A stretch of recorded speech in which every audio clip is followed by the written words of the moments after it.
Tepat saat aku hendak mengambil tasku yang tertinggal, manajer restoran itu menarik tanganku, mengunci pintu ruangannya, dan berbisik dengan wajah pucat. Tolong kuatkan hati ibu. Jangan berteriak dan jangan pingsan setelah melihat rekaman CCTV ini. Apa yang dilakukan suamiku dalam video itu membuatku langsung berlutut lemas di lantai.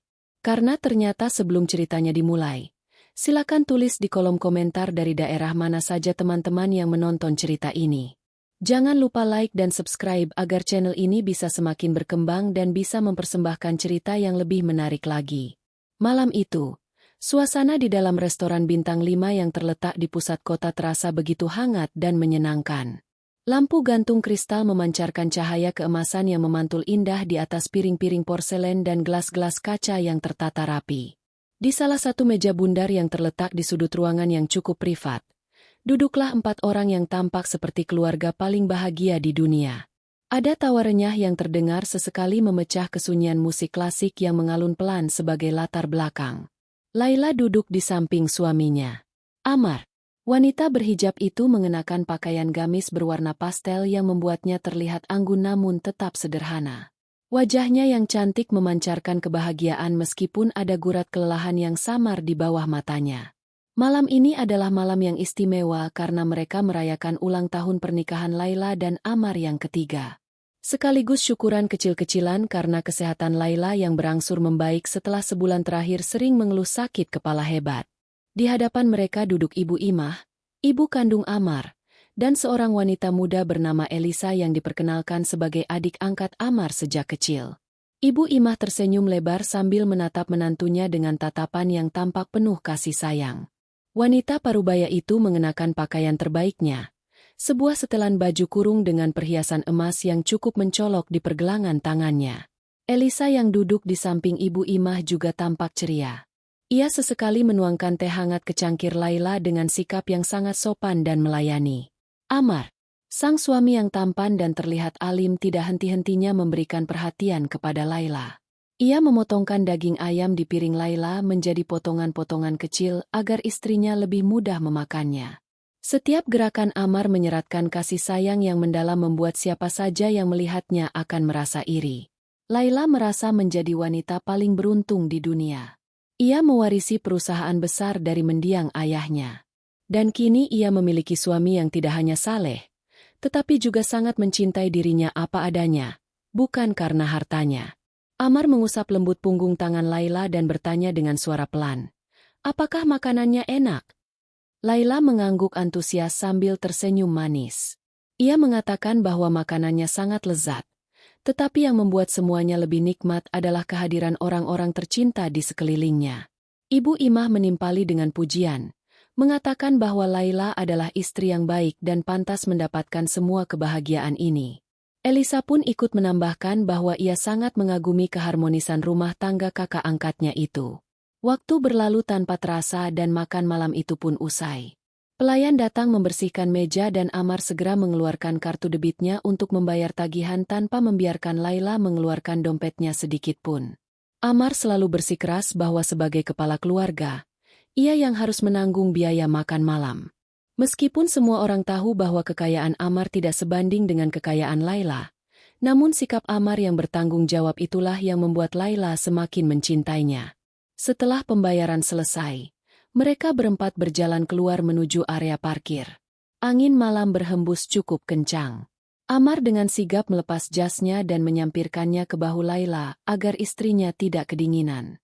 Ibu Imah dan Elisa berjalan di depan mereka, saling bergandengan tangan sambil tertawa kecil membicarakan sesuatu.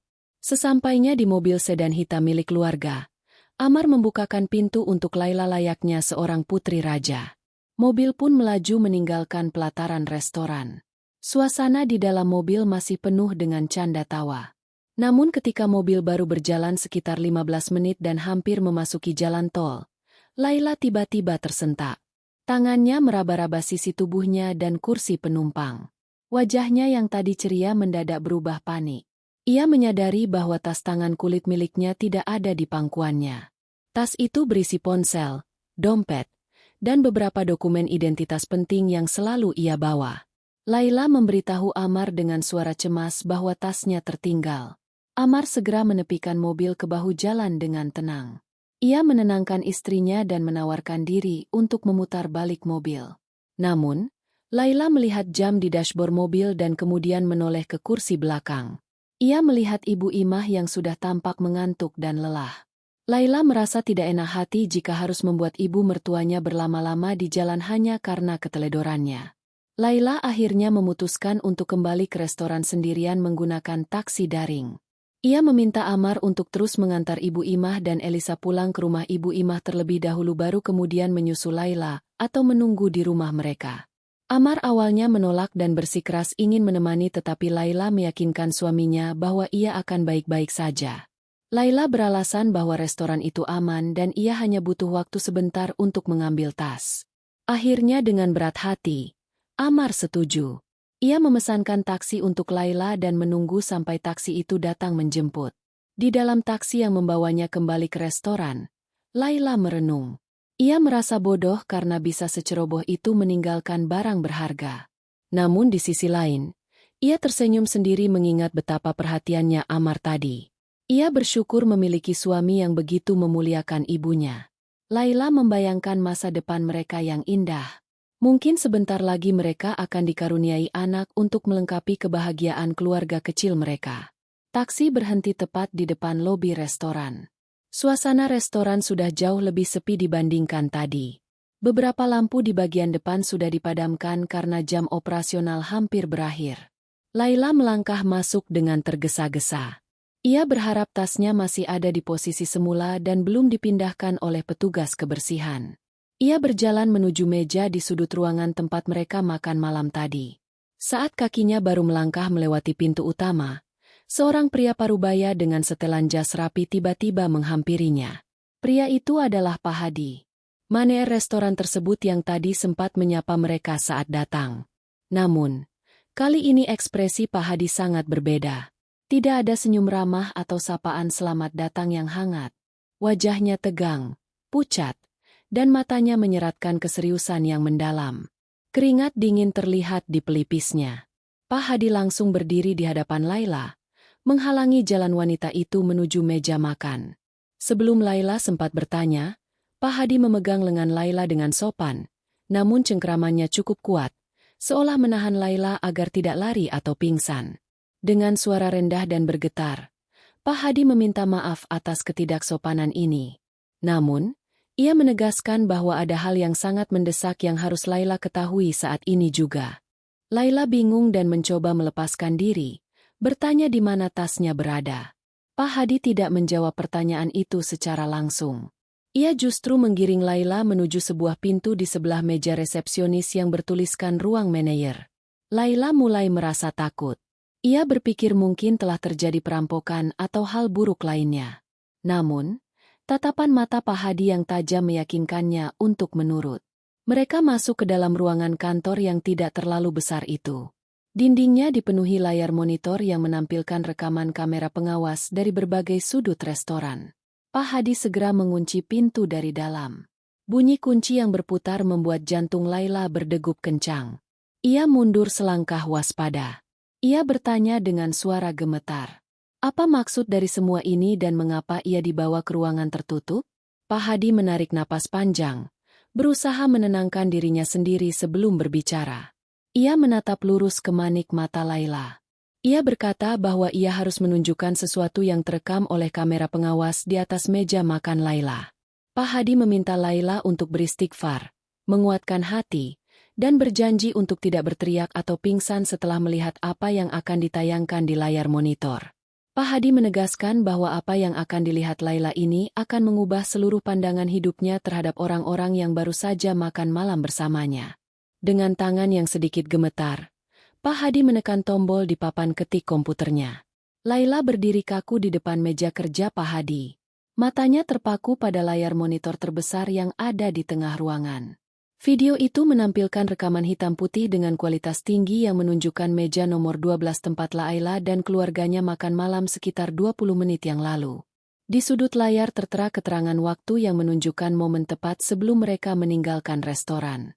Pak Hadi menjelaskan bahwa ia sedang melakukan pengecekan rutin pada kamera pengawas ketika matanya menangkap gerak-gerik mencurigakan di meja tersebut. Ia meminta Laila memperhatikan dengan saksama momen ketika Laila pamit pergi ke musala restoran untuk menunaikan salat Isya sejenak sebelum mereka pulang. Dalam rekaman itu terlihat kursi Laila kosong. Hanya ada Amar, Ibu Imah, dan Elisa yang tertinggal di meja. Awalnya interaksi mereka tampak biasa saja. Namun beberapa detik setelah punggung Laila menghilang dari jangkauan kamera di area makan, sikap Amar berubah drastis. Senyum hangat yang selama ini selalu menghiasi wajahnya lenyap seketika, digantikan oleh ekspresi dingin dan penuh perhitungan. Amar terlihat menoleh ke kanan dan ke kiri untuk memastikan tidak ada pelayan yang sedang memperhatikan meja mereka. Laila menahan napas saat melihat tangan suaminya bergerak cepat meraih tas tangan Laila yang tergeletak di atas meja. Jantung Laila serasa berhenti berdetak. Ia melihat Amar membuka tas itu dengan cekatan, seolah sudah sangat hafal letak setiap barang di dalamnya. Amar mengeluarkan sebuah botol kecil berwarna putih. Laila mengenali botol itu. Itu adalah botol vitamin dan suplemen penambah darah yang selalu ia bawa dan rutin ia minum setiap malam atas saran dokter karena keluhan pusing yang sering ia alami. Di layar monitor, Amar membuka tutup botol vitamin itu.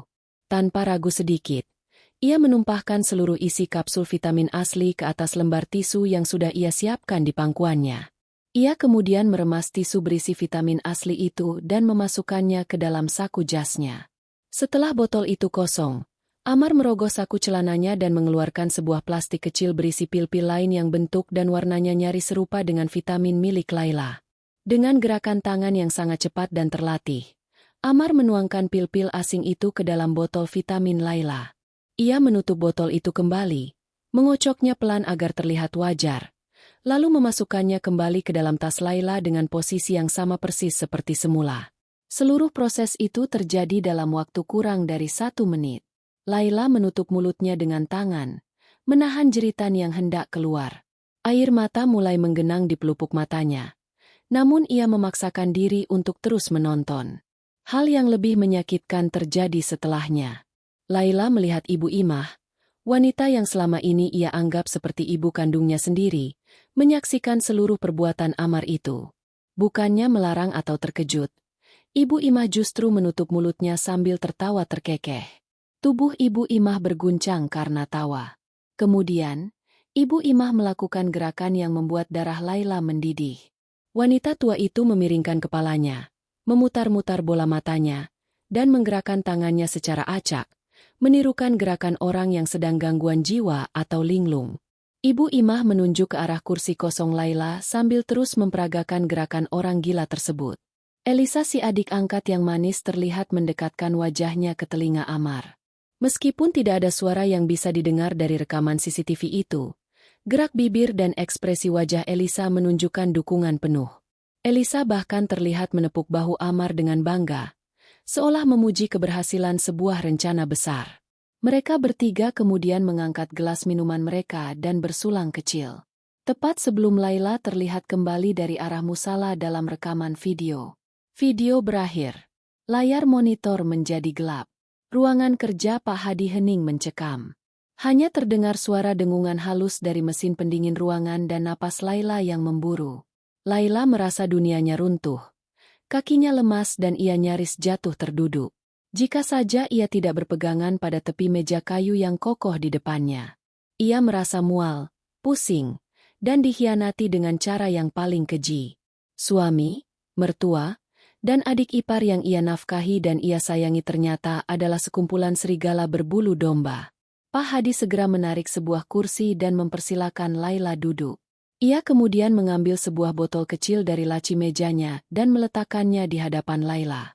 Itu adalah botol vitamin asli milik Laila. Pak Hadi menjelaskan bahwa setelah keluarga Laila pergi, ia segera memerintahkan pelayan untuk memeriksa tempat sampah di toilet pria. Karena ia melihat Amar sempat ke toilet sebelum pergi. Mereka menemukan gumpalan tisu berisi vitamin asli yang dibuang Amar. Pak Hadi kemudian berbicara dengan nada serius. Ia mengatakan bahwa ia memiliki latar belakang pendidikan di bidang farmasi sebelum beralih profesi menjadi manajer restoran. Ia menjelaskan bahwa pil yang dimasukkan Amar ke dalam botol Laila bukanlah racun yang mematikan secara instan, melainkan jenis obat-obatan terlarang yang termasuk dalam golongan psikotropika kuat. Obat tersebut memiliki efek samping yang mengerikan jika dikonsumsi oleh orang sehat secara rutin. Efek obat itu meliputi halusinasi visual dan pendengaran, rasa cemas berlebihan, paranoid, kebingungan hingga hilangnya kesadaran akan realitas. Pak Hadi menegaskan bahwa tujuan mereka bukan untuk membunuh Laila, melainkan untuk membuat Laila terlihat gila. Gejala pusing dan sakit kepala yang Laila rasakan sebulan terakhir kemungkinan besar adalah efek awal dari pemberian dosis kecil obat tersebut yang mungkin dicampurkan ke dalam makanan atau minuman Laila di rumah. Laila terdiam mencerna semua informasi itu. Potongan-potongan kejadian aneh selama beberapa minggu terakhir mulai terangkai di benaknya. Ia sering mendengar suara bisikan di malam hari yang ia pikir adalah halusinasi. Ia sering merasa ada bayangan orang di sudut kamar. Ia sering lupa menaruh barang. Ternyata semua itu bukan karena penyakit, melainkan rekayasa kimiawi yang dimasukkan ke dalam tubuhnya oleh orang yang tidur di sebelahnya setiap malam. Amar ingin membuatnya gila. Laila menyadari motif di balik semua ini. Jika Laila dinyatakan tidak waras secara medis atau hukum, maka hak pengelolaan seluruh aset perusahaan dan harta warisan ayahnya akan jatuh ke tangan wali terdekatnya, yaitu suaminya sendiri. Mereka ingin menyingkirkan laumak jiwa dan menikmati kekayaannya tanpa harus menjadi pembunuh. Rencana itu begitu rapi dan jahat. Tiba-tiba ponsel Laila yang ia letakkan di meja bergetar hebat. Nama suamiku terpampang di layar dengan foto profil Amar yang sedang tersenyum lebar. Laila menatap ponsel itu dengan tatapan nanar antara benci dan jijik. Ia tidak ingin mengangkatnya. Ia ingin lari. Ia ingin berteriak. Ia ingin melaporkan ini ke polisi sekarang juga. Namun, Pak Hadi menahan tangan Laila yang hendak mematikan panggilan itu. Pak Hadi menggelengkan kepalanya pelan. Ia menyarankan Laila untuk tidak gegabah. Jika Laila melabrak mereka sekarang tanpa persiapan yang matang, mereka bisa mengelak. Mereka bisa membuang bukti. Dan Laila yang sedang dalam pengaruh obat jika sudah meminumnya sebelumnya akan dengan mudah dituduh sedang kumat atau histeris. Posisi Laila lemah di mata hukum jika belum ada bukti konkret selain rekaman CCTV ini. Pak Hadi menyuruh Laila untuk mengangkat telepon itu dan bersikap senormal mungkin. Ia meminta Laila untuk memulai sandiwara terbaik dalam hidupnya. Laila harus berpura-pura tidak tahu apa-apa. Laila harus membuat mereka percaya bahwa rencana mereka berjalan mulus. Dengan begitu, Laila bisa mengumpulkan lebih banyak bukti dan membalikan keadaan saat waktunya tepat. Laila menarik napas dalam-dalam, menghapus air matanya dengan kasar, dan mengatur nada suaranya agar tidak terdengar serak. Ia menekan tombol hijau di layar ponsel dan menempelkannya ke telinga. Suara Amar terdengar di ujung sana. Penuh kekhawatiran palsu yang kini terdengar sangat menjijikan di telinga Laila. Amar bertanya, apakah Laila sudah mendapatkan tasnya dan apakah ia perlu dijemput? Laila menjawab dengan suara yang ia buat sedikit lemah namun tenang. Ia berkata bahwa tasnya sudah ketemu, tertinggal di resepsionis. Ia mengatakan bahwa ia sedang menunggu taksi untuk pulang dan meminta Amar tidak perlu khawatir. Laila menutup telepon itu dengan cepat sebelum emosinya meledak. Ia menatap Pak Hadi dan mengangguk mantap. Pak Hadi menyerahkan botol vitamin asli itu kepada Laila dan menyuruhnya menyimpannya baik-baik sebagai barang bukti pembanding. Ia juga mengingatkan Laila untuk mengambil botol yang ada di tasnya sekarang. Botol yang berisi obat halusinasi. Namun jangan pernah meminumnya. Laila mengambil tasnya yang ternyata sudah diamankan oleh Pak Hadi di laci bawah meja. Ia mendekap tas itu erat-erat. Bukan karena takut kehilangan barang, tapi sebagai perisai diri. Malam itu, Laila keluar dari ruangan Pak Hadi bukan lagi sebagai istri yang naif dan lemah. Ia melangkah keluar dengan api kemarahan yang membara di dalam dada, namun tersembunyi rapi di balik wajah yang tenang. Perang telah dimulai dan Laila bersumpah tidak akan membiarkan mereka menang. Ia akan pulang ke rumah yang kini terasa seperti sarang ular, siap memainkan perannya dalam sandiwara mematikan ini. Taksi yang membawa Laila berhenti tepat di depan gerbang rumah berlantai 2 yang selama ini menjadi tempat tinggalnya bersama Amar. Rumah itu tampak megah dan asri dengan taman kecil di depannya. Sebuah simbol kesuksesan dan kebahagiaan rumah tangga yang dilihat orang dari luar. Namun bagi Laila, malam ini, bangunan itu tidak lagi terasa seperti rumah atau tempat berlindung yang aman.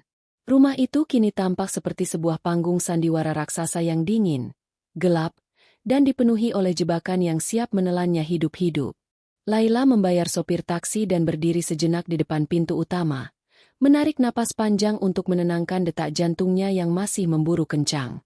Ia harus masuk ke dalam sana, menghadapi orang-orang yang ingin menghancurkannya, dan berpura-pura bahwa ia tidak tahu apa-apa. Laila membuka pintu rumah dengan kunci cadangannya. Suasana di ruang tamu tampak hening. Lampu utama sudah diredupkan, menyisakan cahaya temaram yang hangat. Amar muncul dari arah dapur dengan senyum lebar di wajahnya. Seolah tidak pernah terjadi kejahatan apapun beberapa jam yang lalu. Pria itu menyambut Laila dengan pelukan hangat. Sebuah gestur yang biasanya membuat Laila merasa dicintai, namun kini justru membuat kulitnya merinding jijik. Amar bertanya dengan nada lembut. Apakah La sudah merasa lebih tenang setelah mendapatkan tasnya kembali? Laila memaksakan seulah senyum tipis di bibirnya yang terasa kaku. Ia mengangguk pelan dan berkata bahwa ia hanya sedikit lelah karena perjalanan bolak-balik ke restoran. Amar segera menuntun Laila menuju sofa ruang tengah. Dengan sigap, ia mengambil segelas air putih hangat yang sudah tersedia di meja. Bersanding dengan botol vitamin yang tadi Laila lihat di rekaman kamera pengawas. Amar mengambil botol itu, mengeluarkan sebutir pil dari dalamnya dan menyodorkannya ke telapak tangan Laila. Pria itu berkata bahwa Laila harus meminum vitaminnya agar kepalanya tidak pusing lagi besok pagi. Ia mengingatkan Laila dengan nada penuh kasih sayang bahwa kesehatan Laila adalah prioritas utamanya. Laila menatap pil kecil di telapak tangannya itu. Benda kecil itulah senjata yang digunakan suaminya untuk merenggut kewarasannya perlahan-lahan. Laila mendekatkan gelas ke bibirnya. Dengan gerakan tangan yang sangat cepat dan hati-hati, ia memasukkan pil itu ke dalam mulutnya, namun tidak menelannya. Ia menyembunyikan pil itu di bawah lidahnya, lalu meneguk air putih dalam jumlah banyak untuk meyakinkan Amar bahwa ia sudah menelan obat tersebut. Amar memperhatikannya dengan saksama, memastikan istrinya benar-benar meminum racikan jahat itu. Setelah melihat gelas kosong, Amar tersenyum puas dan mengusap kepala Laila, memuji istrinya yang penurut. Laila segera pamit untuk masuk ke kamar tidur lebih dulu dengan alasan ingin segera istirahat. Sesampainya di kamar mandi di dalam kamar tidur utama, Laila segera memuntahkan pil itu ke dalam tisu dan menyiramnya ke dalam lubang toilet. Ia membasuh wajahnya dengan air dingin, menatap pantulan dirinya di cermin. Wajahnya pucat, tetapi matanya memancarkan tekad yang kuat. Ia tidak boleh lemah. Laila kemudian keluar dari kamar mandi dan berbaring di tempat tidur, berpura-pura memejamkan mata. Tidak lama kemudian, Amar masuk ke kamar. Ia mengecup kening Laila sekilas lalu berbisik mengucapkan selamat tidur. Amar kemudian keluar lagi dari kamar, menutup pintu dengan pelan, meninggalkan Laila sendirian dalam kegelapan. Laila menunggu sekitar 10 menit sampai ia yakin Amar tidak akan kembali lagi. Ia bangun perlahan dari tempat tidur tanpa menimbulkan suara sedikit pun. Pikirannya melayang pada kejadian-kejadian aneh yang dialaminya sebulan terakhir. Setiap malam saat ia mulai terlelap, ia sering mendengar suara-suara bisikan halus yang memanggil namanya, suara tangisan bayi atau gumaman yang tidak jelas sumbernya. Suara-suara itulah yang membuatnya sering terbangun dengan keringat dingin dan ketakutan. Membuat Amar dan Ibu Ima semakin gencar mengatakan bahwa ia sedang stres berat atau diganggu hal gaib. Malam ini, Laila bertekad mencari sumber suara itu. Ia menyalakan senter dari ponselnya dan mulai memeriksa setiap sudut kamar. Ia memeriksa bawah tempat tidur, lemari, hingga celah-celah ventilasi. Pandangannya kemudian tertuju pada sebuah lukisan kaligrafi besar yang tergantung di dinding tepat di seberang tempat tidurnya. Lukisan itu adalah hadiah dari Ibu Imah 2 bulan lalu. Laila mendekati lukisan itu. Dengan hati-hati, ia mengangkat bingkai lukisan yang cukup berat itu dari dinding. Benar saja dugaan liarnya. Di balik bingkai kayu bagian belakang tertempel sebuah benda hitam kecil berbentuk kotak dengan lampu indikator merah yang berkedip sangat lemah. Itu adalah pelantang suara nirkabel berukuran mini. Benda itu ditempel dengan perekat yang kuat dan disembunyikan dengan sangat rapi. Laila merasa darahnya mendidih. Ternyata bisikan-bisikan gaib yang selama ini menghantuinya bukanlah produk dari pikirannya yang sakit, melainkan rekaman suara yang diputar secara berkala oleh suaminya sendiri melalui alat ini. Amar sengaja menyalakan alat ini di jam-jam tidur Laila untuk mengganggu pola tidurnya dan menciptakan ilusi halusinasi pendengaran. Laila memotret alat itu sebagai bukti, lalu mengembalikan posisi lukisan seperti semula agar Amar tidak curiga. Rasa penasaran Laila belum tuntas. Ia mendengar suara samar-samar dari lantai bawah. Dengan langkah mengendap-endap tanpa alas kaki, Laila keluar dari kamar tidur. Ia menuruni anak tangga dengan sangat hati-hati, menghindari bagian kayu yang biasanya berderit. Rumah itu gelap, tetapi ada cahaya remang-remang yang berasal dari ruang tamu. Suara percakapan antara Amar dan Elisa terdengar semakin jelas saat Laila mendekat. Jantungnya berdegup kencang, takut ketahuan. Namun ia harus tahu apa yang mereka bicarakan. Laila bersembunyi di balik dinding penyekat antara ruang keluarga dan ruang tamu. Dari celah hiasan lemari, ia bisa melihat Amar dan Elisa duduk berdampingan di sofa. Posisi mereka sangat dekat, jauh lebih dekat dari batas wajar antara kakak dan adik angkat. Kepala Elisa bersandar manja di bahu Amar, sementara tangan Amar membelai rambut wanita itu. Pemandangan itu membuat Laila ingin muntah. Pengkhianatan ini ternyata jauh lebih dalam dan kotor dari yang ia bayangkan. Mereka bukan hanya sekongkol soal harta, tetapi juga bermain api di belakang Laila. Amar terdengar tertawa kecil dan berkata bahwa Laila sudah meminum dosis malam ini. Ia mengatakan bahwa besok saat rapat perusahaan, efek obat itu akan mencapai puncaknya jika Laila meminum dosis pagi. Amar dengan percaya diri mengatakan bahwa Laila pasti akan mempermalukan dirinya sendiri di depan para pemegang saham sehingga alasan untuk memasukkannya ke fasilitas kesehatan mental akan semakin kuat. Elisa menimpali dengan nada manja. Bertanya kapan mereka bisa berhenti bersandiwara sebagai saudara angka. Ia mengaku lelah harus berpura-pura sopan di depan Laila yang menurutnya bodoh dan naif. Elisa mengatakan bahwa ia sudah tidak sabar ingin menjadi nyonya rumah yang sesungguhnya dan mengusir Laila ke rumah sakit jiwa di pinggiran kota. Ia bahkan sudah merencanakan liburan ke Eropa menggunakan uang perusahaan Laila bulan depan. Begitu Amar mendapatkan surat kuasa pengampuan atas hartala. Amar menenangkan Elisa, mencium puncak kepala wanita itu dan berjanji bahwa semuanya akan selesai dalam waktu kurang dari 24 jam. Amar meyakinkan Elisa bahwa Laila tidak punya siapa-siapa lagi selain mereka. Karena orang tua Laila sudah meninggal dan Laila sangat mempercayai mereka. Laila merekam percakapan menjijikan itu menggunakan fitur perekam suara di ponselnya. Tangannya gemetar menahan amarah yang meluap-luap. Air mata mengalir di pipinya. Bukan lagi air mata kesedihan, melainkan air mata kebencian yang murni. Ia kini tahu bahwa tidak ada satupun orang di rumah ini yang memihaknya. Ia sendirian di sarang penyamun. Namun, pengetahuan itu justru memberinya kekuatan baru.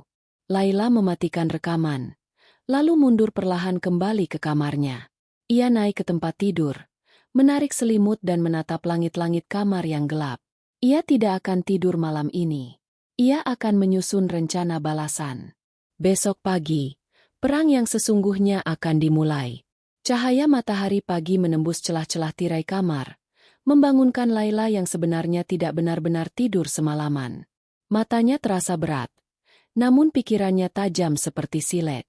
Ia mendengar suara Amar yang baru keluar dari kamar mandi. Ini adalah saatnya Laila memulai aksi balasannya. Laila mengerang pelan sambil memegangi kepalanya. Berpura-pura baru bangun dengan kondisi yang kacau. Ia duduk di tepi tempat tidur dengan tubuh yang sengaja dibuat sedikit limbung. Wajahnya dipasang ekspresi bingung dan tatapan mata yang kosong. Amar yang melihat Laila bangun langsung menghampiri dengan wajah penuh kepura-puraan. Ia bertanya dengan nada khawatir yang dibuat-buat, menanyakan keadaan Laila. Laila menjawab dengan suara serak, mengeluh bahwa kepalanya terasa sangat berat dan ia masih mendengar sisa-sisa suara bisikan semalam. Amar menyembunyikan senyum liciknya dan mengangguk prihatin. Ia mengatakan bahwa itu mungkin karena Laila terlalu lelah dan menyarankan agar Laila istirahat saja di rumah sampai siang nanti. Amar juga mengingatkan Laila untuk jangan lupa meminum obat pagi yang sudah ia siapkan di nakas. Laila mengangguk patuh. Setelah Amar memastikan Laila meminum obatnya, tentunya dengan trik menyembunyikan di bawah lidah lagi, Amar pamit untuk pergi mengantar Ibu Ima ke pasar dan kemudian ada urusan sebentar di luar. Amar mengatakan bahwa ia akan kembali sebelum makan siang untuk bersiap-siap menuju rapat perusahaan sore nanti. Laila merasa lega saat mendengar suara mobil Amar meninggalkan pekarangan rumah. Begitu mobil itu hilang dari pandangan, Laila langsung melompat dari tempat tidur. Rasa pusing yang ia sandiwarakan lenyap seketika. Laila segera mengambil ponselnya dan menghubungi Angga, pengacara muda kepercayaan mendiang ayahnya yang selama ini membantu mengurus legalitas perusahaan. Laila berbicara cepat dan tegas, meminta Angga datang ke rumahnya sekarang juga lewat pintu belakang agar tidak terlihat oleh tetangga atau Elisa yang mungkin masih ada di kamarnya. Beruntung, Elisa ternyata ikut pergi bersama Amar dan Ibu Imah. Mungkin mereka ingin merayakan kemenangan semua. Lebih awal, rumah itu kosong, memberikan Laila kesempatan emas. Tidak sampai setengah jam kemudian, Angga datang dengan wajah cemas. Laila segera membawa Angga masuk ruang kerja pribadi Amar yang selalu terkunci. Laila tahu di mana Amar menyembunyikan kunci cadangan ruangan itu, yaitu di dalam pot tanaman hias di sudut koridor. Mereka berhasil masuk. Ruangan itu berantakan dengan berkas-berkas kerja. Laila langsung menuju lemari besi kecil yang ada di sudut ruangan. Ia ingat pernah melihat Amar menekan kombinasi angka yang merupakan tanggal lahir Ibu Imah. Laila mencobanya dan bunyi klik terdengar. Pintu brankas terbuka. Isi brankas itu membuat napas Angga tercekat. Di sana tersimpan tumpukan dokumen yang menjadi bukti tak terbantahkan atas kejahatan Amar. Angga menemukan draft surat permohonan penetapan pengampuan ke pengadilan yang sudah disiapkan Amar. Dalam dokumen itu tertulis bahwa Laila mengalami gangguan jiwa berat dan tidak cakap hukum sehingga seluruh aset bergerak dan tidak bergerak termasuk hak suara dalam perusahaan diserahkan sepenuhnya kepada Amar sebagai suami. Ada juga surat pernyataan palsu dari seorang psikiater yang menyatakan Laila menderita skizofrenia paranoid. Selain dokumen hukum, Laila menemukan tumpukan buku tabungan dan rekam jejak transaksi ban yang mencurigakan. Angga memeriksa berkas-berkas itu dengan teliti. Ia menemukan bukti transfer dana dalam jumlah fantastis dari rekening perusahaan ke rekening pribadi atas nama Ibu Imah dan Elisa. Keterangan transfernya dipalsukan sebagai pembayaran vendor atau biaya operasional fiktif. Ternyata selama ini Amar telah menggerogoti keuangan perusahaan sedikit demi sedikit untuk membiayai gaya hidup mewah ibu dan selingkuhannya. Mereka membeli perhiasan, tas bermerek, hingga membayar uang muka apartemen mewah menggunakan uang hak milik Laila. Namun, temuan yang paling mengejutkan ada di bagian paling bawah tumpukan kertas. Laila menemukan sebuah paspor atas nama Elisa.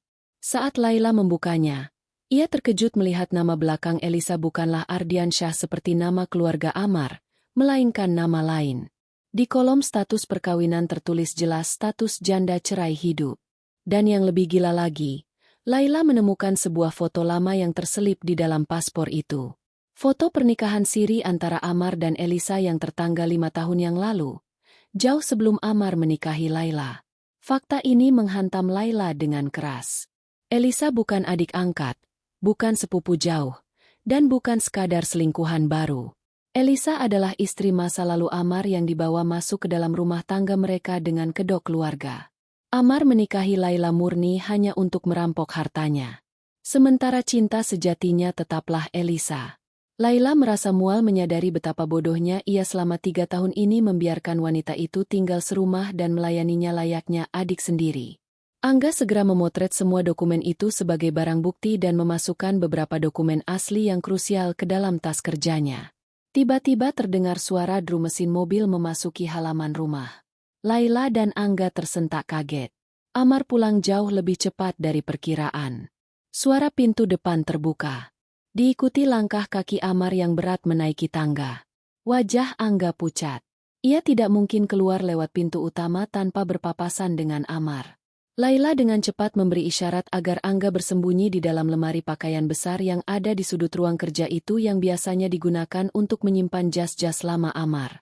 Angga masuk ke dalam lemari tepat beberapa detik sebelum gagang pintu ruang kerja bergerak. Laila berdiri kaku di tengah ruangan, berusaha menetralkan ekspresi wajahnya. Pintu terbuka. Amar berdiri di ambang pintu, menatap Laila dengan tatapan curiga. Ia bertanya dengan nada tajam mengapa Laila ada di ruang kerjanya dan bagaimana ia bisa masuk padahal pintunya dikunci. Jantung Laila berdegup kencang, seolah ingin melompat keluar dari dadanya. Keringat dingin mulai membasahi punggungnya. Laila memaksakan diri untuk tersenyum. Senyum yang ia buat terlihat kosong dan bingung. Ia menjawab dengan suara lirih bahwa ia mendengar suara bisikan yang menyuruhnya masuk ke sini untuk mencari Amar. Ia berkata bahwa ia merasa sangat kesepian dan takut sendirian di kamar. Laila memainkan peran sebagai istri yang mulai kehilangan akal dengan sangat meyakinkan. Ia mendekati Amar dan memeluk lengan suaminya. Merengek seperti anak kecil minta dilindungi dari suara-suara jahat di kepalanya. Kecurigaan di mata Amar perlahan memudar tergantikan oleh kepuasan yang mengerikan. Ia melihat Laila yang tampak kacau dan bergantung padanya sebagai tanda bahwa obatnya bekerja dengan sangat efektif. Amar tersenyum miring, mengelus rambut Laila dan berkata bahwa tidak ada siapa-siapa di sini. Ia kemudian menuntun Laila keluar dari ruang kerja tanpa menyadari bahwa di dalam lemari di belakangnya ada seorang pengacara yang memegang bukti kehancurannya. Amar berkata dengan lembut bahwa Laila harus bersiap-siap karena nanti siang Ibu Imah akan membawakan makanan spesial agar Laila kuat menghadapi rapat sore nanti. Laila hanya mengangguk sementara dalam hati ia bersiap untuk babak selanjutnya dari permainan ini. Matahari sudah meninggi memancarkan panas yang menyengat di luar sana. Namun suasana di dalam rumah Laila terasa dingin dan mencekam. Seolah-olah ada badai tak kasat mata yang sedang berpusar di ruang tengah. Setelah kepergian Angga yang berhasil menyelinap keluar lewat pintu belakang dengan membawa tas penuh bukti, Laila kembali duduk di sofa ruang keluarga. Ia mengatur napasnya, mencoba menenangkan gemuruh di dadanya yang belum juga reda. Ia tahu bahwa babak selanjutnya dari sandiwara ini akan segera dimulai dan ia tidak boleh melakukan kesalahan sedikit pun. Musuh-musuhnya adalah orang-orang terdekatnya yang kini ia sadari memiliki kemampuan akting luar biasa. Sehingga Laila harus menjadi aktris yang jauh lebih hebat dari mereka untuk bisa memenangkan pertarungan ini. Tepat pukul 12 siang, suara gerbang depan terdengar dibuka. Sebuah taksi berhenti di depan rumah dan dari dalamnya keluarlah Ibu Imah. Wanita parubaya itu turun dengan membawa sebuah rantang susun berwarna perak di tangan kanannya dan tas jinjing besar di tangan kirinya. Wajahnya dihiasi senyum lebar yang tampak sangat tulus bagi siapa saja yang tidak mengetahui kebusukan hatinya. Laila mengamati kedatangan ibu mertuanya dari balik tirai jendela dengan tatapan dingin. Ia melihat Ibu Imah sempat berhenti sejenak di teras untuk menyapa kucing liar berbulu belang 3 yang sering diberi makan oleh Laila.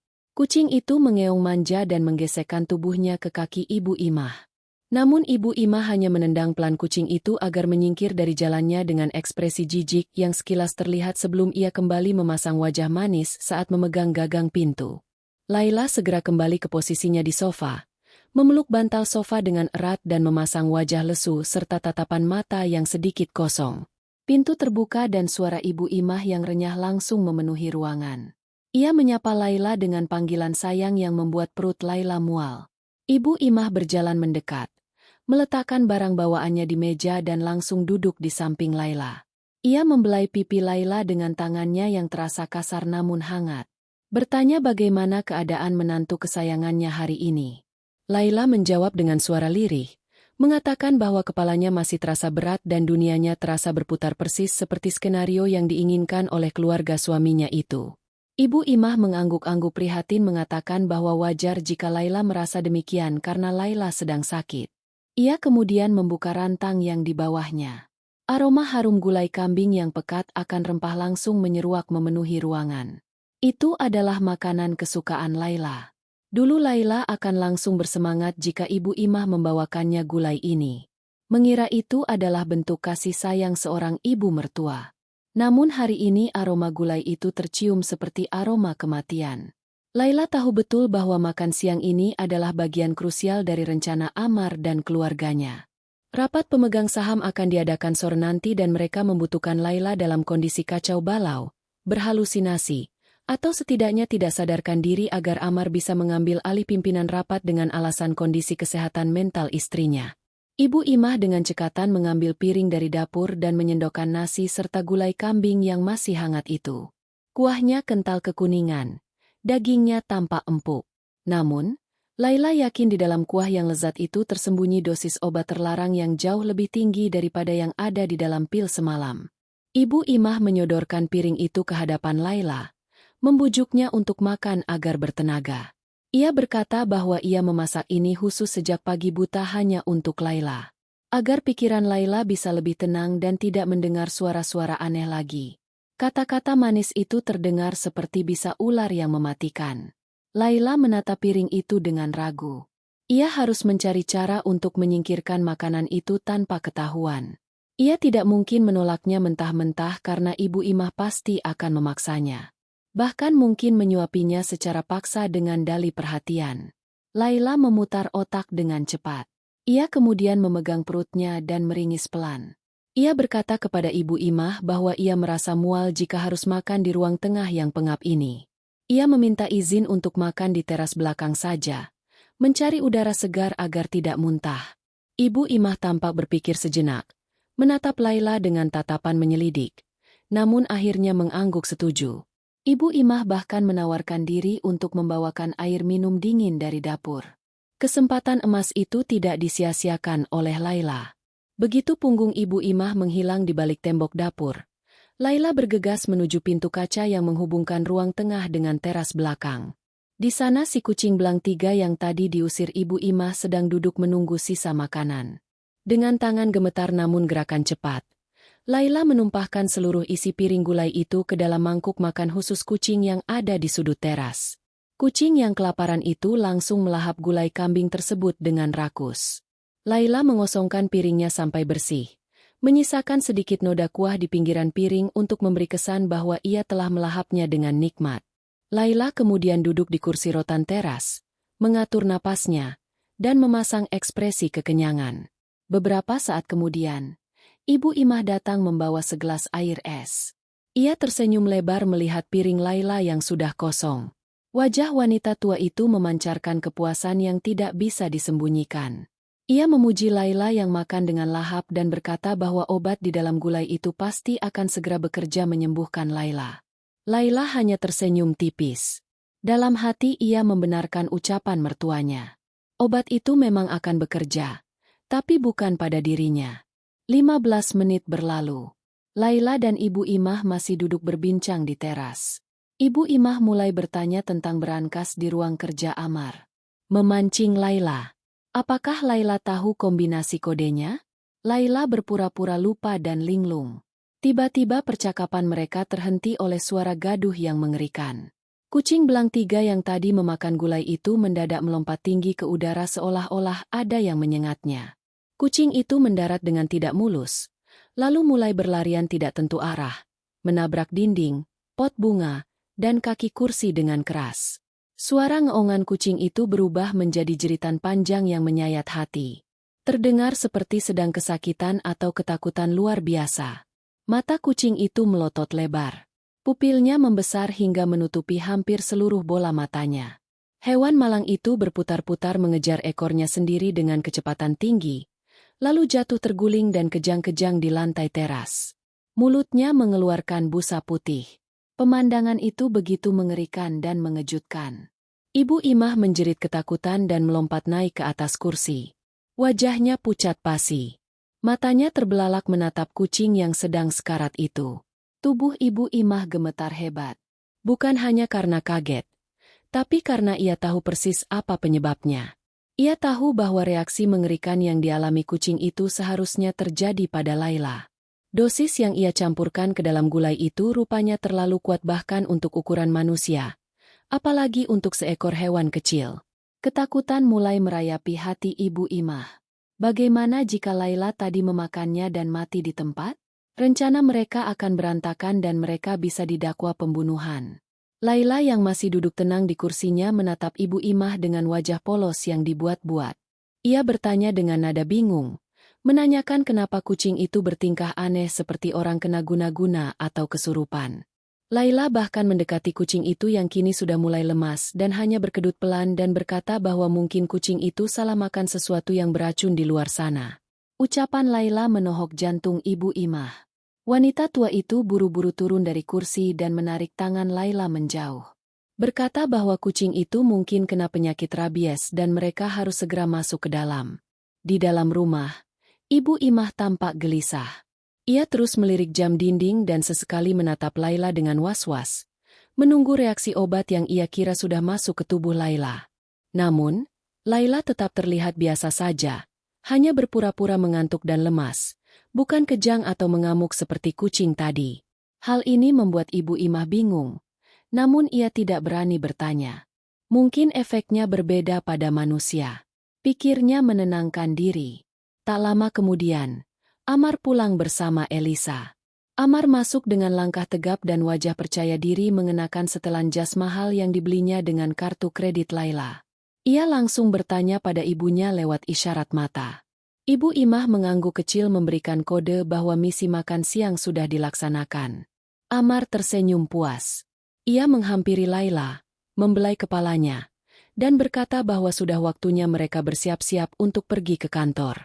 Amar mengatakan bahwa Laila harus hadir di rapat penting ini sebagai formalitas dan Laila tidak perlu khawatir, karena Amar akan mengurus segalanya jika Laila merasa tidak sanggup bicara. Laila menurut tanpa banyak bicara. Ia membiarkan Elisa membantunya memilihkan pakaian. Elisa memilihkan baju yang warnanya sedikit kusam dan jilbab yang pemakaiannya sengaja dibuat tidak rapi agar Laila terlihat semakin tidak terurus di depan para investor. Laila menatap pantulan dirinya di cermin saat Elisa merapikan kerudungnya dengan senyum mengejek. Di dalam cermin itu, Laila melihat sorot mata seorang pejuang yang siap menghunuskan pedang. Ia membiarkan mereka mendandaninya seperti boneka rusak. Karena semakin ia terlihat hancur sekarang, semakin dramatis kebangkitannya nanti. Saat Amar menggandengnya keluar menuju mobil, Laila sempat melirik ke arah teras belakang. Kucing malang itu sudah tidak bergerak, menjadi korban tak berdosa dari kekejaman keluarga suaminya. Laila berjanji dalam hati, penderitaan kucing itu akan dibayar lunas hari ini juga. Perjalanan menuju gedung perkantoran milik keluarga Laila terasa sangat panjang dan mencekam.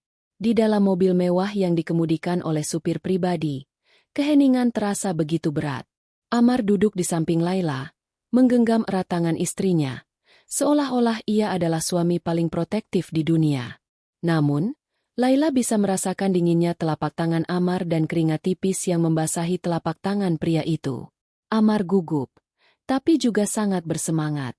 Di kursi depan, duduk, Elisa yang sesekali melirik ke kaca spion tengah, bertukar pandang penuh arti dengan Amar. Ibu Imah tidak ikut karena ia masih syok dengan kejadian kucing tadi dan memilih menunggu kabar kemenangan di rumah. Mobil berhenti di lobi utama gedung pencakar langit yang menjulang tinggi di pusat bisnis kota. Laila turun dari mobil dengan langkah yang sengaja diseret bertumpu sepenuhnya pada lengan Amar. Para karyawan dan staf keamanan yang menyambut mereka menatap Laila dengan pandangan campur aduk. Ada rasa kasihan, ada juga rasa canggung. Desas-desus tentang kondisi kesehatan mental Laila rupanya sudah disebarkan secara halus oleh Amar dan komplotannya selama beberapa minggu terakhir. Mereka melihat bos mereka yang biasanya anggun dan tegas kini tampak seperti orang yang kehilangan arah dengan tatapan mata kosong dan pakaian yang sedikit berantakan. Hal ini semakin meyakinkan semua orang bahwa Laila memang sudah tidak mampu memimpin perusahaan. Amar membimbing Laila masuk ke dalam lift khusus eksekutif. Di dalam kotak besi yang bergerak naik itu, Amar berbisik di telinga Laila. Ia berkata agar Laila tenang saja dan tidak perlu bicara apa-apa di dalam rapat nanti. Amar menginstruksikan Laila untuk hanya duduk manis dan mengangguk jika ditanya. Amar juga memberitahu bahwa ada dokter pribadi yang sudah menunggu di ruang rapat, siap memberikan vitamin tambahan lewat suntikan jika Laila merasa pusing mendadak. Laila tahu betul apa arti vitamin tambahan itu. Sebuah suntikan penenang dosis tinggi yang akan membuatnya pingsan seketika jika ia mulai bertingkah di luar skenario Amar. Pintu lift terbuka di lantai paling atas.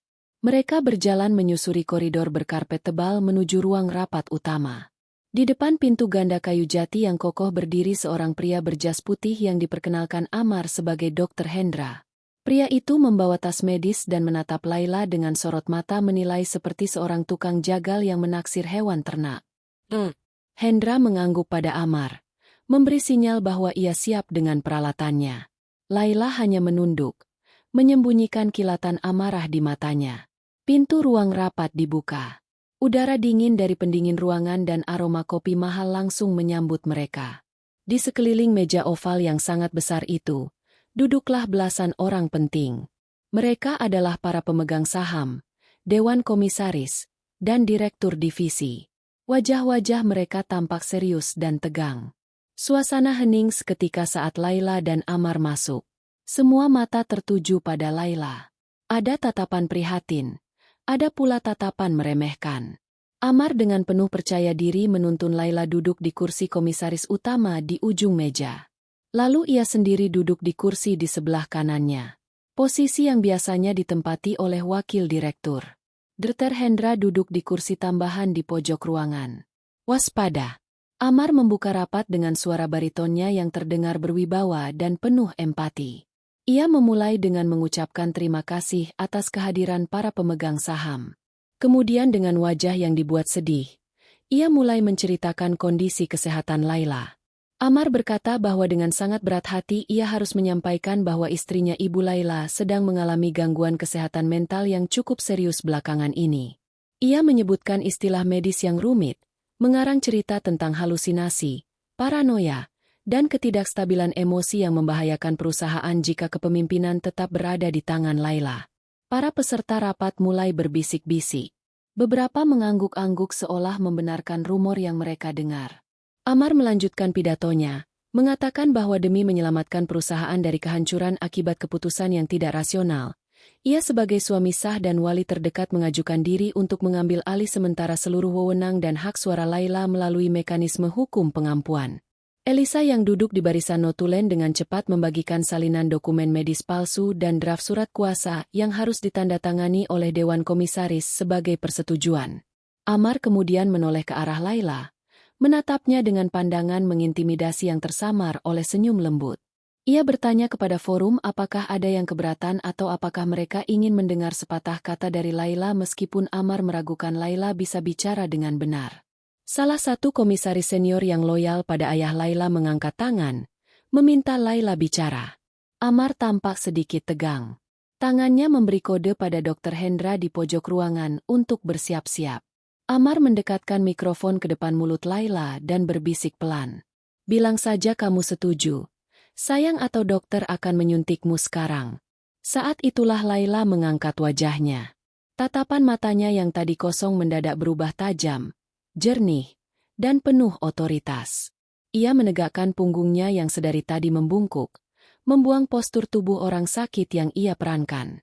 Ia menepis tangan Amar yang memegang mikrofon lalu mengambil alih mikrofon itu dengan mantap. Perubahan drastis ini membuat Amar terlonjak kaget. Dr. Hendra yang hendak berdiri tertahan oleh tatapan Laila yang menusuk.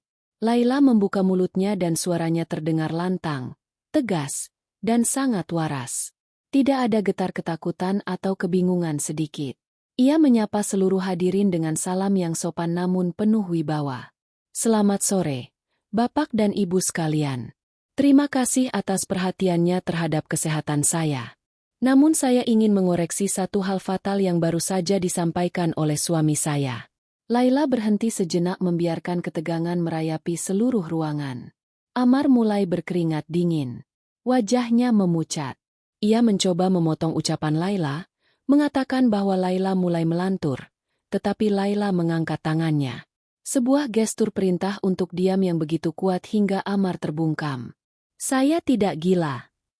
Lanjut Laila dengan suara yang menggema di seluruh ruangan. Saya tidak sakit. Saya tidak berhalusinasi dan saya sepenuhnya sadar akan apa yang sedang terjadi di ruangan ini. Apa yang Bapak Ibu lihat sebagai gejala penyakit mental selama ini sesungguhnya adalah hasil dari upaya sistematis untuk meracuni saya menggunakan obat-obatan psikotropika ilegal. Suasana ruang rapat meledak dalam keributan. Para pemegang saham saling pandang dengan kaget. Amar panik dan berdiri berteriak bahwa Laila sedang kumat dan berhayal. Ia memerintahkan Dr. Hendra untuk segera bertindak mengamankan pasien. Dokter Hendra maju membawa suntikan. Namun sebelum jarum itu menyentuh kulit Laila, pintu ruang rapat terbuka dengan keras. Angga masuk bersama 2 orang petugas kepolisian berseragam lengkap dan Pak Hadi, manajer restoran. Laila berdiri dari kursinya, menatap Amar yang kini gemetar ketakutan. "Bukan saya yang butuh dokter, Amar," kata Laila sambil menunjuk wajah suaminya. "Tapi kamu yang butuh pengacara dan kamu." La menunjuk para pemegang saham. "Kalian semua harus melihat siapa sebenarnya parasit yang menggerogoti perusahaan ini.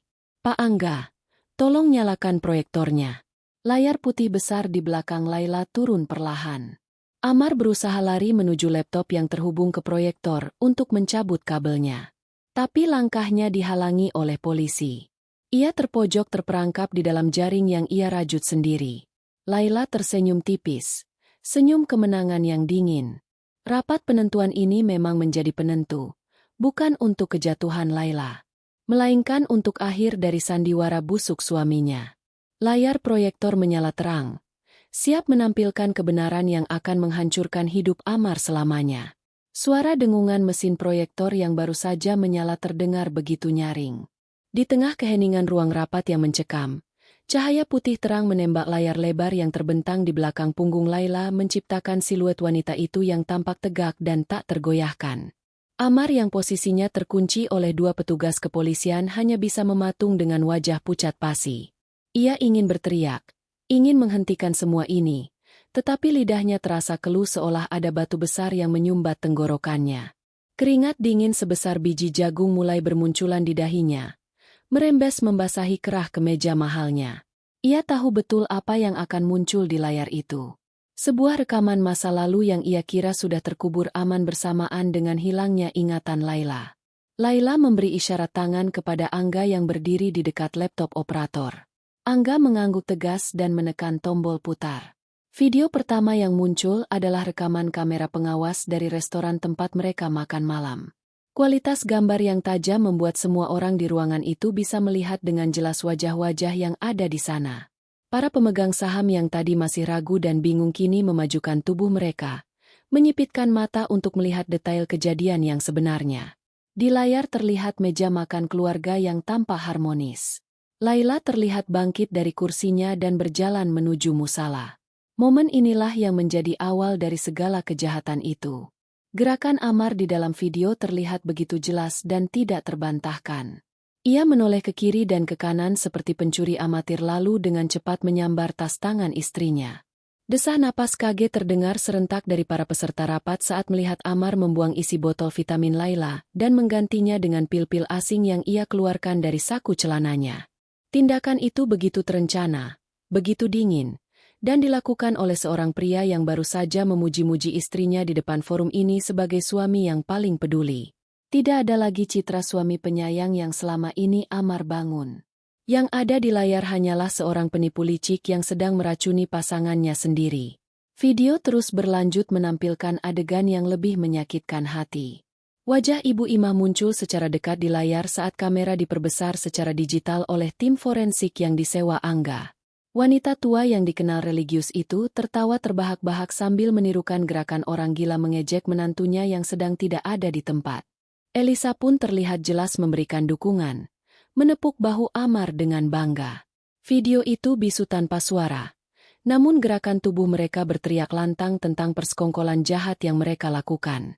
Ruang rapat menjadi riuh rendah. Gumaman kemarahan dan ketidakpercayaan mulai terdengar. Beberapa komisaris menggelengkan kepala dengan wajah jijik menatap Amar seolah ia adalah kotoran yang menempel di sepatu mereka. Amar mencoba membela diri di tengah kekacauan itu. Ia berteriak dengan suara yang parau dan gemetar, berusaha meyakinkan orang-orang bahwa video itu adalah hasil rekayasa komputer. Ia menuduh Laila membayar ahli teknologi untuk memfitnahnya. Ia bersikeras bahwa itu adalah video palsu. Video yang dibuat dengan teknologi kecerdasan buatan untuk menjatuhkan kredibilitasnya sebagai pemimpin perusahaan. Namun, Laila tidak memberinya kesempatan untuk bernapas. Ia segera memerintahkan Angga untuk memutar file kedua. Kali ini bukan video, melainkan rekaman suara. Suara gemeresik statis terdengar sebentar. Lalu muncullah suara Amar yang sangat khas, jernih, jelas, dan tidak bisa disangkal. Itu adalah rekaman percakapan antara Amar dan Elisa di ruang tamu semalam yang direkam Laila saat ia bersembunyi di balik dinding. Suara Amar terdengar angkuh dan penuh tawa, mengatakan bahwa Laila sudah meminum racun itu dan sebentar lagi akan menjadi gila. Amar terdengar membanggakan rencananya untuk menjebloskan Laila ke rumah sakit jiwa, agar ia bisa menguasai seluruh aset perusahaan. Suara Elisa juga terdengar menimpali dengan manja. Membahas tentang liburan ke Eropa dan pernikahan resmi mereka setelah Laila disingkirkan. Kata-kata mereka yang kejam menggema di setiap sudut ruang rapat, memantul di dinding-dinding berlapis kayu, menusuk telinga siapa saja yang mendengarnya. Pengakuan dosa itu keluar dari mulut mereka sendiri, mematahkan segala tuduhan Amar tentang rekayasa. Tidak ada teknologi yang bisa meniru intonasi kebencian dan ketamakan seakurat itu. Wajah Elisa yang duduk di barisan belakang kini seputih kertas. Ia mencoba menunduk, menyembunyikan wajahnya dengan rambut panjangnya, berharap bisa menghilang dari ruangan itu. Namun, tatapan tajam para peserta rapat sudah mengulitinya hidup-hidup. Laila kemudian melangkah maju, berdiri tepat di hadapan layar yang masih menampilkan wajah Amar di video CCTV. Ia berbicara dengan suara yang tenang, namun penuh penekanan. Ia menjelaskan bahwa pil yang dimasukkan suaminya itu adalah zat psikotropika berbahaya yang dirancang untuk merusak sistem saraf dan memicu halusinasi permanen jika dikonsumsi terus-menerus. Laila kemudian menunjukkan hasil laboratorium yang baru saja ia terima pagi ini yang membuktikan bahwa pil yang ia amankan dari tasnya mengandung zat tersebut. Ia juga menunjukkan hasil tes darahnya sendiri yang bersih, membuktikan bahwa ia tidak meminum obat itu dan kondisinya sepenuhnya sehat walafiat. Belum selesai keterkejutan para hadirin, Angga menampilkan selide berikutnya. Kali ini adalah data keuangan, deretan angka dan grafik terpampang nyata. Bukti transfer ratusan juta rupiah dari rekening perusahaan ke rekening pribadi Ibu Imah dan Elisa. Pembelian perhiasan, tas mewah, mobil baru, dan pembayaran uang muka apartemen. Semuanya menggunakan uang perusahaan yang digelapkan oleh Amar dengan memalsukan tanda tangan Laila. Dokumen terakhir yang ditampilkan adalah foto paspor Elisa dan foto pernikahan siri mereka. Rahasia terbesar Amar terbongkar. Pria yang mengaku menikahi Laila karena cinta itu ternyata sudah memiliki istri lain dan menjadikan Laila sapi perah untuk membiayai keluarga rahasianya. Amar merasa dunianya runtuh seketika. Kinya lemas, tidak mampu lagi menopang berat tubuhnya. Ia merosot duduk kembali ke kursinya dengan tatapan kosong. Semua rencana yang ia susun dengan rapi selama 3 tahun hancur lebur dalam waktu kurang dari 15 menit. Ia menatap sekeliling mencari celah untuk melarikan diri. Namun pintu dijaga ketat oleh polisi. Ia menatap Dr. Hendra berharap bantuan. Namun dokter bayaran itu sudah lebih dulu ditahan oleh petugas keamanan saat mencoba menyelinap keluar lewat pintu samping. Amar sendirian. Benar-benar sendirian di tengah lautan penghakiman. Seorang komisaris senior berdiri dan memukul meja dengan keras. Ia menunjuk wajah Amar dengan telunjuk gemetar karena marah. Ia memaki Amar sebagai pengkhianat dan penipu ulung. Ia menyatakan Mosi tidak percaya dan menuntut agar Amar segera ditangkap dan diproses hukum seberat-beratnya. Suasana rapat berubah menjadi pengadilan massa. Teriakan-teriakan kemarahan ditujukan kepada Amar dan Elisa. Elisa mulai menangis histeris, berteriak bahwa ia hanya disuruh oleh Amar dan tidak tahu apa-apa. Mencoba menyelamatkan dirinya sendiri dengan mengorbankan suaminya. Pemandangan itu sungguh menyedihkan sekaligus memuaskan bagi Laila. Laila menatap kekacauan itu tanpa ekspresi. Tidak ada rasa senang yang meluap-luap. Hanya ada rasa lega yang mendalam karena beban berat di pundaknya akhirnya terangkat. Ia melihat Amar yang kini tampak kecil dan menyedihkan. Pria yang dulu ia puja sebagai imam keluarga. Kini tak lebih dari seorang kriminal yang tertangkap basah. Laila berjalan perlahan mendekati meja tempat Amar duduk. Polisi memberinya jalan. Laila berdiri menjulang di hadapan Amar yang masih terduduk lemas. Amar mendongak menatap mata Laila. Di mata itu, ia berharap masih menemukan sisa-sisa cinta atau belas kasihan yang bisa ia manfaatkan. Ia mencoba meraih tangan Laila, memohon ampun dengan suara serak. Ia berkata bahwa ia hilaf, bahwa ia melakukan semua ini karena tekanan dari ibunya, bahwa ia sebenarnya mencintai Laila. Namun, Laila menepis tangan itu dengan jijik. Ia tidak akan tertipu lagi. Sandiwara Amar sudah selesai dan tirai panggungnya sudah diturunkan paksa. Laila mendekatkan wajahnya ke telinga Amar, berbisik pelan agar hanya Amar yang bisa mendengarnya. Ia mengatakan sesuatu yang membuat mata Amar terbelalak lebar. Lebih lebar daripada saat ia melihat video CCTV tadi. Laila mengatakan bahwa permainan belum benar-benar berakhir. Ia mengingatkan Amar tentang satu hal kecil yang terjadi di mobil tadi. Sebuah detail remeh yang luput dari perhatian Amar karena terlalu sibuk dengan egonya sendiri. Bisikan Laila itu bagaikan kunci yang membuka pintu neraka bagi Amar. Sebuah kejutan terakhir yang disiapkan Laila sebagai hidangan penutup dari balas dendamnya yang elegan. Amar masih terdiam kaku di kursinya, mencerna bisikan Laila yang baru saja menyusup ke telinganya bagaikan angin dingin yang menusuk tulang. Kata-kata Laila berputar-putar di kepalanya, tumpang tindih dengan suara keributan di ruang rapat yang semakin tak terkendali. Laila baru saja mengatakan tentang botol air mineral yang ia minum di dalam mobil dalam perjalanan menuju kantor tadi. Botol air mineral yang Amar kira masih tersegar rapi dan aman yang ia teguk sampai habis karena rasa gugup dan haus yang mendera sebelum presentasi besarnya. Laila mundur selangkah menatap Amar dengan senyum tipis yang penuh arti. Ia kembali berbicara. Kali ini cukup keras untuk didengar oleh Angga dan polisi yang berdiri di dekatnya. Namun tetap terasa intim dan menakutkan bagi Amar. Laila mengatakan bahwa sebagai istri yang berbakti, ia tidak tega melihat suaminya kelelahan dan kehausan. Oleh karena itu, sebelum berangkat tadi, Laila telah menyiapkan vitamin khusus di dalam air minum Amar. Vitamin yang sama persis dengan yang Amar racik untuk Laila semalam dan tadi pagi. Bedanya, Laila memberikan dosis yang jauh lebih royal karena ia tahu suaminya butuh energi ekstra untuk menghadapi hari penghakiman ini. Amar merasakan jantungnya berhenti berdetak sesaat.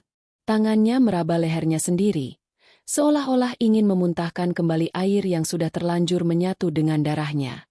Ia ingat rasa air itu memang sedikit pahit, tapi ia mengabaikannya karena berpikir itu hanya efek pasta gigi atau rasa gugupnya semata.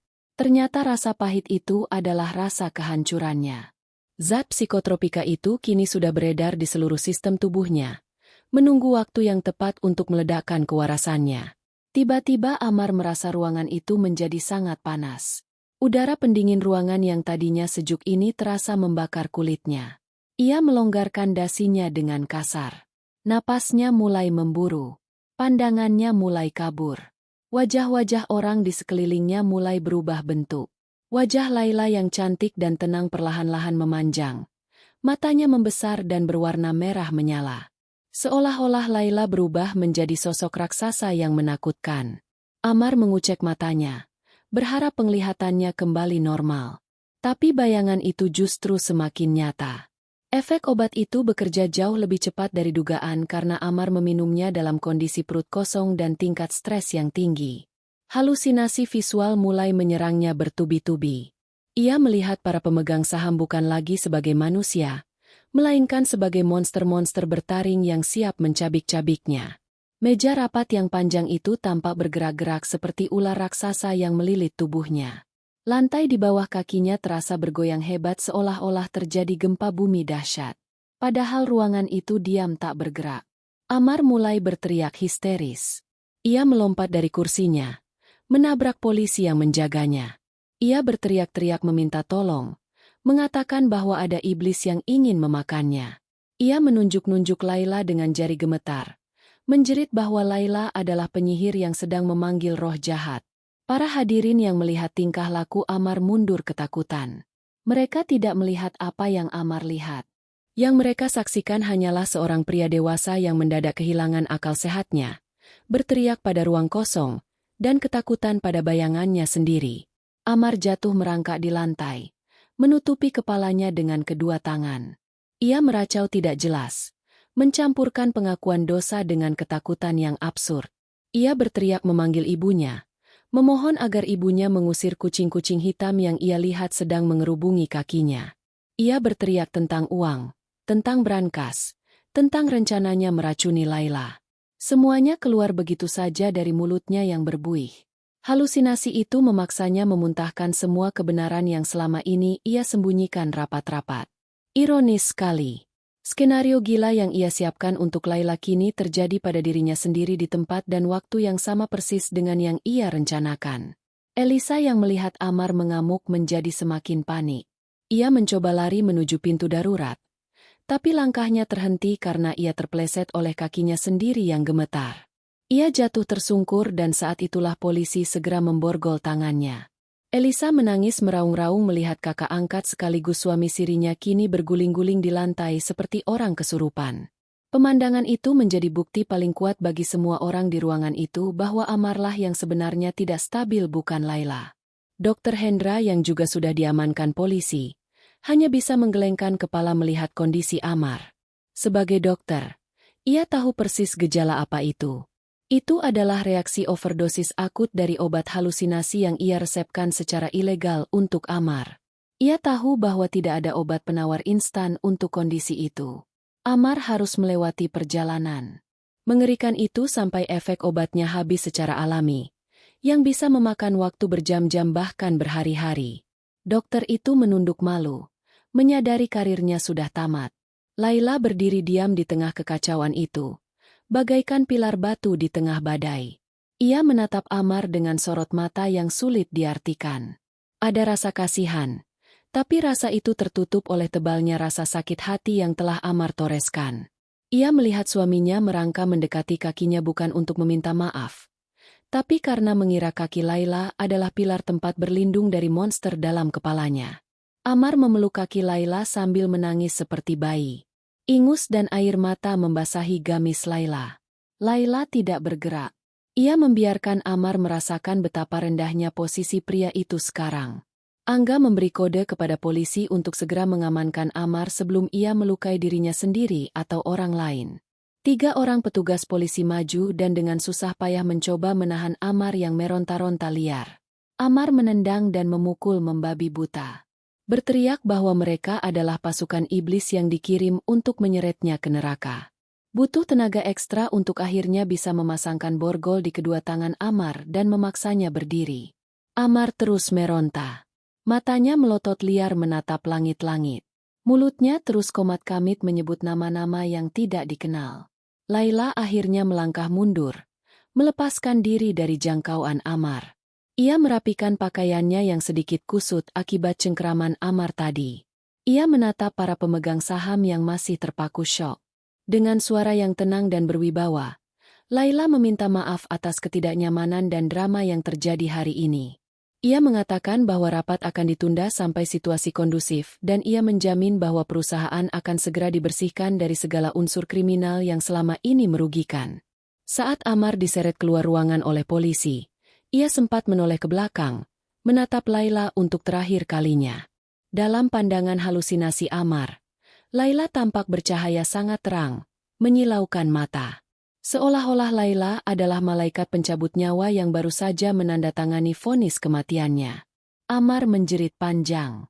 Sebuah jeritan keputusasaan yang menggema di lorong gedung menandai berakhirnya karir, ambisi, dan kewarasan seorang pria yang terlalu serakah mengejar dunia hingga lupa pada karma.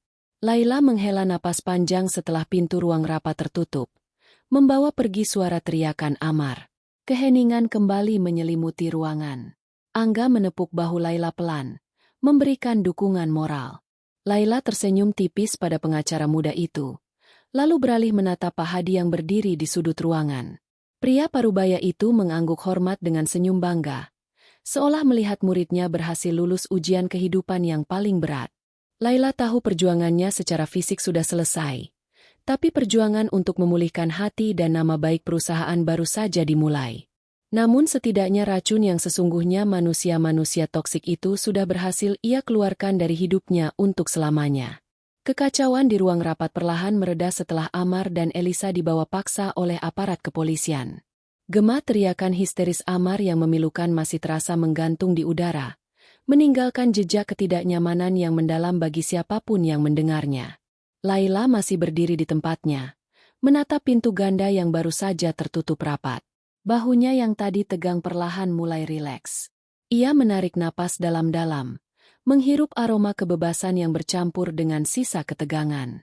Di sekelilingnya, para pemegang saham dan dewan direksi masih terpaku dalam keheningan, mencoba mencerna drama kriminal yang baru saja terungkap di hadapan mereka.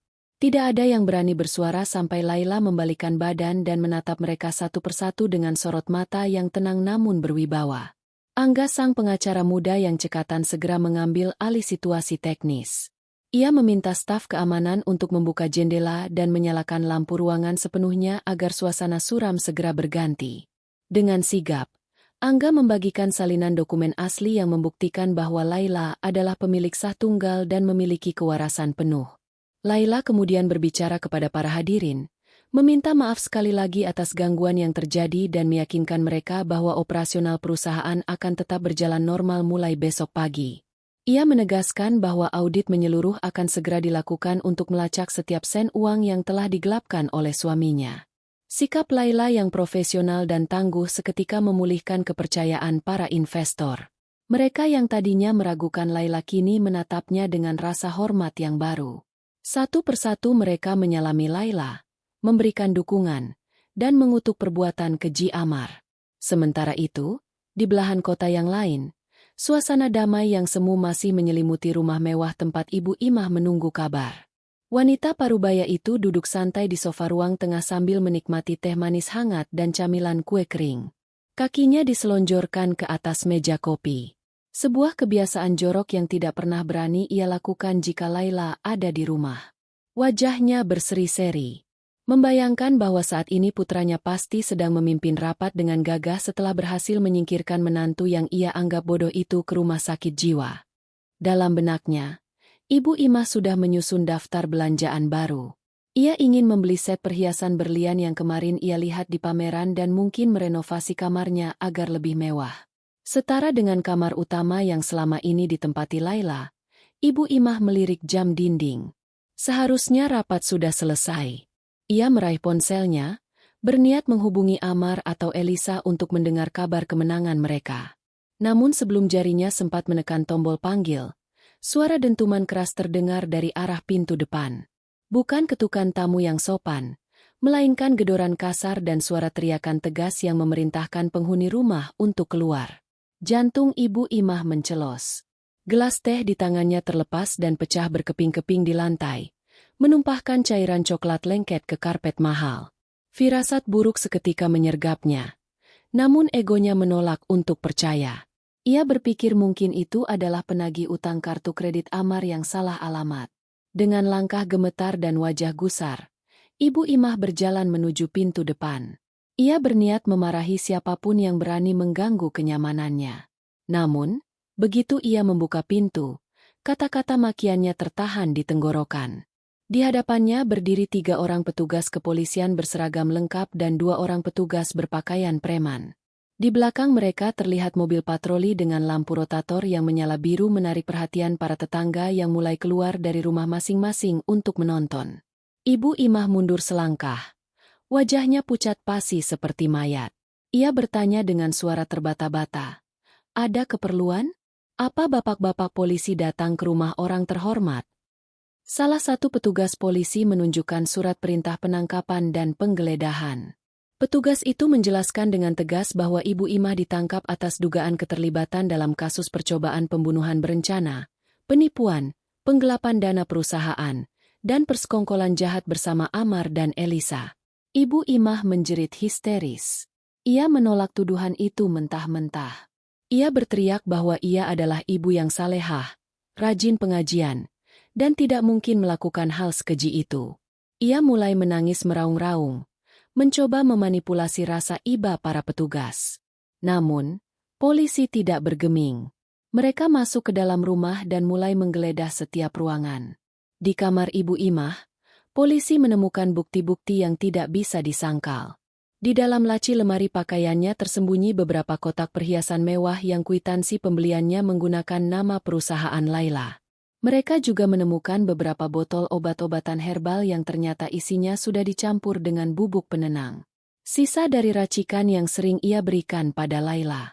Yang paling memberatkan, di tempat sampah dapur, Polisi menemukan bungkus racun tikus dan sisa makanan kucing yang identik dengan yang ditemukan di perut bangkai kucing di teras belakang. Rupanya asisten rumah tangga Peruwaktu yang datang sore itu sempat melihat bangkai kucing dan melaporkannya pada satpam kompleks yang kemudian menjadi saksi tambahan bagi polisi. Ibu Imah diseret keluar dari rumah dengan tangan terborgol. Ia meronta-ronta memaki Laila dengan sebutan anak durhaka dan menantu tidak tahu diuntung. Tetangga-tetangga yang selama ini ia pameri kekayaan palsunya kini menatapnya dengan tatapan jijik dan mencemooh. Rasa malu yang dirasakan Ibu Imah jauh lebih menyakitkan daripada borgol besi yang menjepit pergelangan tangannya. Ia digiring masuk ke dalam mobil polisi layaknya seorang kriminal kelas 3. Mimpi indahnya tentang hidup bergelimang harta hancur lebur dalam sekejap digantikan oleh bayangan jeruji besi yang dingin dan suram. Di kantor polisi, Laila datang ditemani Angga untuk memberikan keterangan tambahan. Laila melihat Elisa sedang diperiksa di ruang interogasi kaca satu arah. Wanita muda yang biasanya tampil modis dan sombong itu kini terlihat berantakan. Riasan wajahnya luntur oleh air mata. Rambutnya kusut dan matanya bengkak. Saat melihat Laila lewat di koridor, Elisa langsung berdiri dan memukul-mukul kaca, berteriak meminta tolong.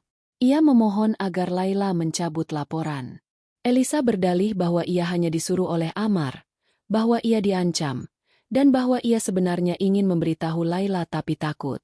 Laila hanya menatapnya sekilas tanpa ekspresi, lalu berlalu begitu saja. Ia tahu itu semua hanya air mata buaya. Elisa adalah otak di balik ide liburan dan penggelapan uang, sama jahatnya dengan Amar. Angga kemudian menyampaikan kabar yang membuat para tersangka semakin putus asa. Seluruh aset Amar, termasuk mobil yang sedang dicicil, rekening bank pribadi, dan investasi bodong yang ia ikuti telah resmi dibekukan oleh pihak berwenang. Angga juga telah mengajukan gugatan perdata untuk menyita aset pribadi Ibu Imah dan Elisa guna mengganti kerugian perusahaan yang nilainya mencapai miliaran rupiah. Artinya, mereka tidak hanya akan membusuk di penjara, tetapi juga akan jatuh miskin semiskin-miskinnya. Tidak akan ada uang untuk menyewa pengacara hebat, tidak akan ada uang untuk menyewa petugas, dan tidak akan ada uang untuk kehidupan nyaman di dalam sel. Malam itu, Laila pulang ke rumahnya yang besar. Rumah itu kini kosong dan sunyi. Tidak ada lagi suara tawa palsu Ibu Imah. Tidak ada lagi rengekan manja Elisa. Dan tidak ada lagi sapaan manipulatif Amar. Laila duduk di sofa ruang tengah, tempat di mana ia sering dibohongi. Ia menatap ke sekeliling ruangan yang kini terasa sangat luas. Awalnya rasa sepi menyergapnya, namun perlahan rasa itu berganti menjadi ketenangan yang luar biasa. Ia merasa seperti baru saja sembuh dari penyakit kronis yang mematikan. Laila memejamkan mata, membiarkan air mata menetes. Bukan karena sedih kehilangan suami, tetapi sebagai bentuk lepasan emosi atas penderitaan yang ia tahan selama ini. Malam ini, untuk pertama kalinya dalam 3 tahun, Laila bisa tidur nyenyak tanpa rasa takut, tanpa bisikan dinding, dan tanpa obat tidur. Ia tidur dalam pelukan kebenaran yang telah ia menangkan. 1 bulan telah berlalu sejak badai besar menghantam kehidupan rumah tangga Laila. Waktu meski berjalan lambat, perlahan mulai menyembuhkan luka-luka yang tidak terlihat. Kota kembali sibuk dengan rutinitasnya dan nama Amar Ardiansyah serta keluarganya sempat menjadi berita utama di koran-koran lokal sebagai skandal penipuan keluarga yang paling memalukan tahun ini. Namun, seperti halnya berita sensasional lainnya, perhatian publik perlahan beralih membiarkan para pelaku menuai badai yang mereka tabur dalam kesunyian dan penderitaan yang jauh dari sorotan kamera. Pagi itu, Laila duduk di kursi kebesarannya di kantor. Sinar matahari pagi menerobos masuk melalui jendela kaca besar di belakangnya, menciptakan halo cahaya yang membuatnya tampak bersinar. Ia mengenakan setelan kerja berwarna biru laut yang elegan. Wajahnya tampak segar dan jauh lebih sehat dibandingkan sebulan lalu. Tidak ada lagi lingkaran hitam di bawah matanya dan pipinya mulai merona alami. Laila sedang membaca laporan akhir yang diserahkan oleh Angga.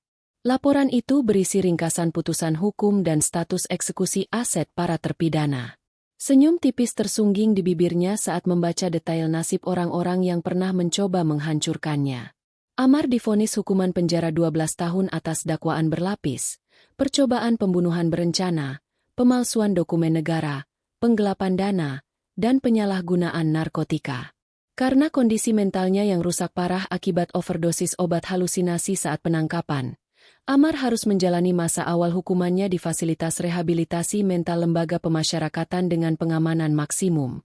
Laporan dari sipir penjara menyebutkan bahwa Amar sering berteriak-teriak sendiri di malam hari, memanggil nama Laila dan ibunya bergantian, hidup dalam ketakutan permanen akan bayangan monster yang ia ciptakan sendiri. Pria yang dulu begitu memuja penampilannya kini kurus kering. Rambutnya dicukur habis dan tatapan matanya kosong melompong. Ia telah kehilangan segalanya, ketampanan, kewarasan, dan kebebasannya. Elisa sang adik angkat mendapatkan vonis 8 tahun penjara. Ia terbukti bersalah melakukan pemalsuan identitas, paspor, dan status perkawinan serta turut serta membantu kejahatan Amar. Di penjara wanita, Elisa yang terbiasa hidup manja dan hedonis menjadi bulan-bulanan narapidana lain yang membenci pelakor dan penipu. Kabar terakhir menyebutkan ia harus bekerja di Binatu penjara. Mencuci pakaian narapidana lain dengan tangan halusnya yang dulu hanya terbiasa memegang tas bermerek. Ia sering menangis meminta dibawakan krim wajah. Permintaan konyol yang tentu saja tidak dipedulikan oleh siapapun. Nasib Ibu Imah tidak kalah tragisnya. Meski ia tidak dipenjara selama Amar. Karena faktor usia, ia mendapatkan hukuman 5 tahun penjara. Namun hukuman sosial dan ekonomi yang ia terima jauh lebih menyakitkan. Rumah mewahnya disita bank dan dilelang untuk mengganti sebagian uang perusahaan Laila yang ia curi. Seluruh perhiasan dan barang mewahnya disita negara. Kini Ibu Imah benar-benar tidak memiliki apa-apa. Angga menceritakan bahwa kerabat jauh Ibu Imah pun tidak ada yang mau menjenguk atau membantunya karena malu. Wanita tua yang gila hormat itu kini menghabiskan masa tuanya di balik jeruji besi. Sendirian dicap sebagai ibu yang gagal mendidik anak dan mertua yang jahat. Laila menutup berkas laporan itu dan meletakkannya di laci meja. Ia tidak merasakan kepuasan yang meledak-ledak, melainkan rasa syukur yang tenang. Keadilan telah ditegakkan dengan cara yang paling sempurna. Laila kemudian bangkit dari kursinya, meraih tas tangannya. Tas yang sama yang pernah tertinggal malam itu. Namun kini ia pegang erat-erat. Ia memiliki janji makan siang yang penting hari ini. Bukan dengan klien bisnis, melainkan dengan seseorang yang telah menyelamatkan nyawanya. Mobil Laila meluncur membelah jalanan kota menuju restoran tempat semuanya bermula. Restoran itu kini tampak lebih ramai dari biasanya. Sejak kasus Laila mencuat, reputasi restoran itu justru naik karena dianggap memiliki sistem keamanan yang canggih dan manajemen yang berintegritas tinggi dalam melindungi pelanggannya. Laila melangkah masuk ke dalam restoran dengan perasaan nostalgia yang aneh. Ia tidak lagi merasa takut atau trauma. Tempat ini adalah saksi bisu pengkhianatan suaminya, tetapi juga saksi bisu kebangkitan dirinya. Pak Hadi, sang manajer sudah menunggu di meja yang sama, meja nomor 12. Namun, kali ini meja itu tidak disiapkan untuk 4 orang, melainkan hanya untuk 2 orang. Pak Hadi menyambut Laila dengan senyum hangat yang tulus. Bukan senyum formalitas seorang manajer kepada pelanggan, melainkan senyum seorang sahabat. Laila membalas senyuman itu dan menyalami Pak Hadi dengan penuh rasa terima kasih. Mereka duduk berhadapan. Di atas meja sudah tersaji hidangan istimewa yang dimasak langsung oleh kepala koki atas instruksi Pak Hadi. Laila membuka percakapan dengan menyampaikan niatnya. Ia mengeluarkan sebuah amplop tebal dari tasnya. Di dalamnya bukan uang tunai, melainkan dokumen akta notaris. Laila menjelaskan bahwa ia baru saja membeli saham mayoritas restoran ini dari pemilik lama yang hendak pensiun. Dan sebagai pemilik baru, keputusan pertama Laila adalah mengangkat Pak Hadi sebagai direktur operasional dengan kepemilikan saham minoritas yang signifikan. Laila ingin Pak Hadi memimpin restoran ini sepenuhnya karena ia tahu restoran ini berada di tangan orang yang paling jujur dan berdedikasi. Pak Hadi tertegun, matanya berkaca-kaca. Ia tidak menyangka kebaikan hatinya untuk menyelamatkan seorang pelanggan akan berbuah manis seperti ini. Ia menolak secara halus pada awalnya, merasa itu terlalu berlebihan. Namun Laila bersikeras. Ia mengatakan bahwa Pak Hadi bukan hanya menyelamatkan nyawanya dari racun obat, tetapi juga menyelamatkan masa depannya dari racun kehidupan. Tanpa Pak Hadi yang jeli melihat CCTV dan berani bertindak, Laila mungkin sekarang sudah mendekam di rumah sakit jiwa, gila sungguhan karena obat-obatan. Akhirnya Pak Hadi menerima tawaran itu dengan penuh haru. Mereka bersulang dengan gelas berisi jus jeruk segar, minuman yang sehat dan murni, tanpa racun, tanpa tipu daya. Laila mengangkat gelasnya, menatap Pak Hadi dan berkata lirih, "Untuk kehidupan baru dan untuk orang-orang baik yang dikirim Tuhan tepat pada waktunya." Pak Hadi mengangguk mantap. "Untuk Ibu Laila, wanita paling tangguh yang pernah saya kenal." Makan siang itu berlangsung penuh tawa dan cerita ringan. Laila merasa beban di pundaknya benar-benar hilang tak berbekas. Saat ia menatap ke arah CCTV di sudut ruangan yang dulu merekam kejahatan Amar, Laila tersenyum kecil. Ia berjanji pada dirinya sendiri, mulai hari ini ia akan lebih berhati-hati, namun tidak akan menutup hatinya rapat-rapat. Ia akan terus melangkah maju, memimpin perusahaannya, menikmati hidupnya, dan menjadi wanita merdeka seutuhnya.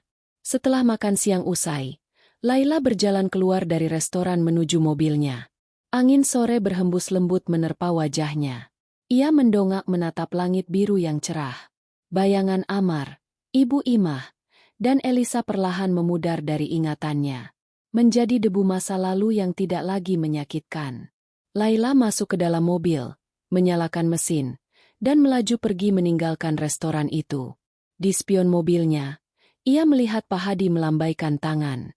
Laila tersenyum, menyalakan musik kesukaannya dan menyetir menuju masa depan yang cerah.